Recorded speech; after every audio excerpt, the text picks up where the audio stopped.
आप देख रहे हैं इंडिया टाउन न्यूज, भारत की बात। नमस्कार, आप देख रहे हैं इंडिया टाउन न्यूज और मैं हूं आपके साथ रंजना राज। जैसे कि प्रदेश में मासूम बच्चियां, युवतियां तो छोड़िए, अब अधेड़ महिला भी सुरक्षित नहीं है। इसका ताज़ा उदाहरण है रायपुर में 50 साल की महिला के साथ हुआ दुष्कर्म का मामला, जो यह बताने के लिए काफ़ी है कि प्रदेश की पुलिस के हाथ से अब कानून और व्यवस्था का मामला फिसलता ही चला जा रहा है। पुलिस का खौफ अपराधियों में नहीं है और पुलिस अपराध होने के बाद आरोपियों को गिरफ्तार कर अपनी पीठ थपथपाने में व्यस्त है।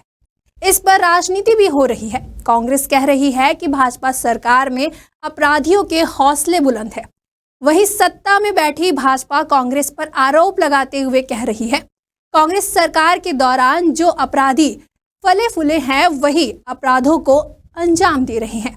लेकिन हमारा सवाल है कि आखिर कहां है कानून व्यवस्था और क्या कर रही है पुलिस। देखिए इंडिया टाउन न्यूज की इस खास रिपोर्ट में। देश के अलग अलग राज्यों में बेटियां कितनी सुरक्षित हैं, इसका अंदाजा इस बात से लगाया जा सकता है कि आज कलयुग के राक्षस और समाज में छुपे भेड़िए महिलाओं, मासूमों और युवतियों के आबरू से खिलवाड़ कर रहे हैं और सरकारें जांच का भरोसा देकर मामले को दबाने में जुटी हुई है। इस बीच छत्तीसगढ़ से कई ऐसी खबरें सामने आई हैं जो प्रदेश में महिला सुरक्षा के दावों की पोल खोल रही है। बात तो यहाँ तक आ चुकी है कि राजधानी रायपुर भी महिला सुरक्षा के मामले में अब असुरक्षित है। यहाँ 50 साल की अधेड़ महिलाएं भी अब आबरू के लुटेरों के निशाने पर है और जनता को सुरक्षा देने का दावा करने वाली पुलिस इस बात से खुश है कि उसके द्वारा चंद घंटे में आरोपियों को गिरफ्तार कर लिया गया है। कल थाना टिकरापारा में एक महिला के द्वारा शिकायत दर्ज कराया गया था कि उसके साथ बलात्कार की घटना हुई है, जिस पर से थाना टिकरापारा ने तुरंत एक्शन लेते हुए बस स्टैंड से 2 व्यक्तियों को हिरासत में लिया था। बाद में बारीकी से पूछताछ करने पर यह बात स्पष्ट हुई कि इस मामले में एक जो व्यक्ति है जो जबलपुर का रहने वाला है, वो इसमें मुख्य आरोपी है और उसको फिलहाल गिरफ्तार कर लिया गया है। अगर बात करें हमारे प्रदेश की, तो प्रदेश के कोंडागांव जिले से बीते दिनों सामूहिक दुष्कर्म का मामला सामने आया। यहाँ 5 दरिंदों ने एक युवती को अपनी हवस का शिकार बनाया और गैंग रेप जैसी घिनौनी वारदात को अंजाम दिया। पहले तो युवती और उसके परिजनों ने बदनामी के डर से मामले को दबाना उचित समझा, लेकिन इसके 20 दिन बाद हिम्मत करके युवती के परिवार ने FIR दर्ज कराई। इसके बाद पुलिस ने 5 में से 4 आरोपियों को गिरफ्तार कर लिया। वहीं एक आरोपी अभी भी फरार चल रहा है। इससे पहले भी इस तरह के तमाम मामले सामने आ चुके हैं। प्रदेश में बुजुर्ग, युवतियां और मासूम भी सुरक्षित नहीं हैं। अभी कुछ दिन पहले प्रदेश की राजधानी रायपुर में 12 साल की मासूम बच्ची के साथ दरिंदगी की वारदात को अंजाम दिया गया था। वहीं रक्षाबंधन के दौरान कुछ दरिंदों ने रायगढ़ जिले में भी एक युवती के साथ हैवानियत को अंजाम दिया था। यहाँ आधा दर्जन लोगों ने एक युवती के साथ दुष्कर्म किया था।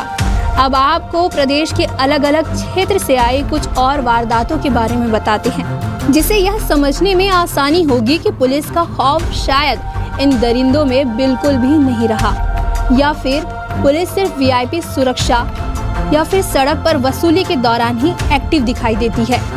पीड़िता किसी काम से केसकाल के लिए निकली हुई थी अपनी सहेली के साथ, जो कि घर वापसी के दौरान अपने पुरुष मित्र को कॉल करके बुलाती है कि हमको घर छोड़ दो।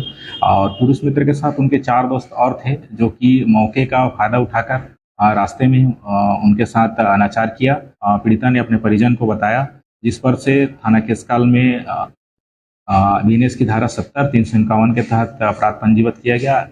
FIR के चंद घंटों में ही आरोपियों की गिरफ्तारी की गई और 5 आरोपियों को माननीय न्यायालय में रिमांड पर भेजा जा रहा है। दंतेवाड़ा हत्या और दुष्कर्म के 2 आरोपी गिरफ्तार। बलरामपुर 65 साल की महिला का शव मिला। बलरामपुर 15 साल की नाबालिग के साथ दुष्कर्म हुआ। बलरामपुर महिला का संदिग्ध परिस्थितियों में शव मिला। गरियाबंद में दुष्कर्म के 2 आरोपियों को गिरफ्तार किया गया। रायगढ़ में दुष्कर्म के आरोपी जिला अस्पताल से फरार। कोरिया में नाबालिग के साथ सामूहिक दुष्कर्म हुआ।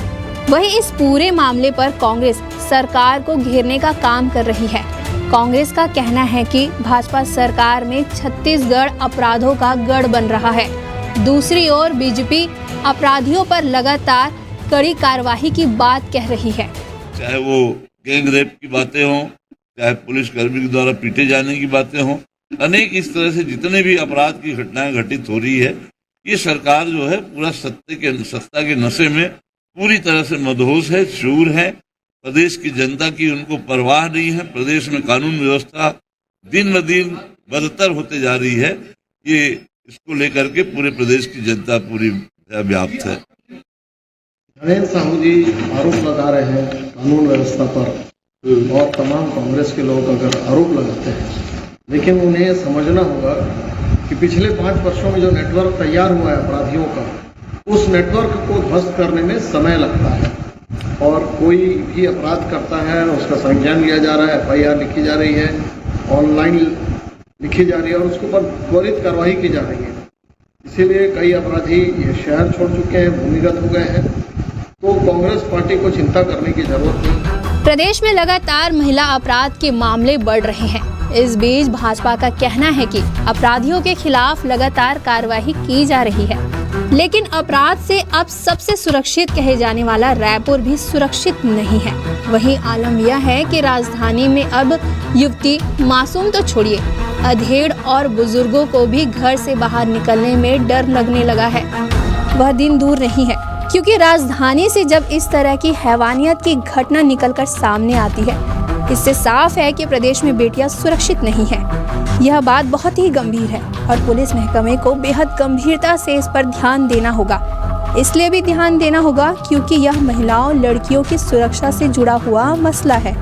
देखिए, लगातार अब देखिए, अब भिलाई में DPS स्कूल में 4 साल के बच्ची के साथ दुराचार हो जाता है और उसको इसलिए दबाया जा रहा है क्योंकि उसका प्रबंधन भिलाई स्टील प्लांट के पास है। एग्जीक्यूटिव डायरेक्टर उसके चेयरमैन है और ये भी सुनने में आ रहा है कि जिला पुलिस जो है वो रायपुर के दबाव में है और इस कारण से इस मामले को दबाया जा रहा है। उसी प्रकार से आए दिन आप देखेंगे, कल ही राजधानी में अंतर्राज्यीय बस स्टैंड में गैंगरेप हो रहा है, रायगढ़ में हो गया, केसकाल में हो गया। लगातार गैंगरेप लगातार बढ़ रही है। हत्याएं और लूटपाट, चोराबाजी, ये सब लगातार कानून व्यवस्था की स्थिति बेहद खराब है। यह समाज की सुरक्षा से जुड़ा हुआ मसला है और जब समाज की महिलाओं की सुरक्षा से जुड़ा हुआ मसला आता है तो पुलिस को संजीदा और ज्यादा संजीदा होने की जरूरत है। और इस तरह की घटनाएं सामने निकल कर आती है तो एक मैसेज यह भी जनमानस में लोगों में जाता है, क्या पुलिस को जिस तरह से काम करना चाहिए वह कर पा रही है? क्या पुलिसिंग का उस तरह से काम नहीं हो पा रहा जैसा होना चाहिए? अगर हो रहा है तो फिर ऐसी घटनाएं क्यों हो रही है? सवाल कई खड़े होते हैं और सवाल पुलिसिंग पर भी खड़ा होता है। इस बात से भी इनकार नहीं किया जा सकता है। एक के बाद एक जिस तरह की घटनाएं सामने निकल कर आई है, न सिर्फ राजधानी रायपुर बल्कि प्रदेश के दूसरे हिस्से से भी है। ऐसे में सवाल पुलिस प्रशासन पर खड़े होना लाजमी है। अगर पुलिस महकमे के लोग इंडिया टाउन न्यूज़ की इस खास रिपोर्ट को देख रहे होंगे तो उन्हें भी सोचना चाहिए कि आखिर कैसे और किस तरह से इन घटनाओं पर अंकुश लगाया जा सकता है और ना सिर्फ अपराधियों की गिरफ्तारी करके वाहवाही लूटी जाए, बल्कि अपराध कैसे रोके इस पर भी किस तरह से ध्यान दिया जा सकता है। इसके लिए नई रणनीति बनाना अब ज़रूरी है, वरना महिलाओं की अस्मत से इसी तरह के खिलवाड़ की खबरें हम लिखते और पढ़ते रहेंगे। हमारी स्पेशल रिपोर्ट में फ़िलहाल इतना ही। आप सचेत रहिए, सुरक्षित रहिए, क्योंकि समाज में ये दरिंदे आपके ही इर्द गिर्द है जो भेष बदल कर घूम रहे हैं। आप देख रहे हैं इंडिया टाउन न्यूज़, भारत की बात।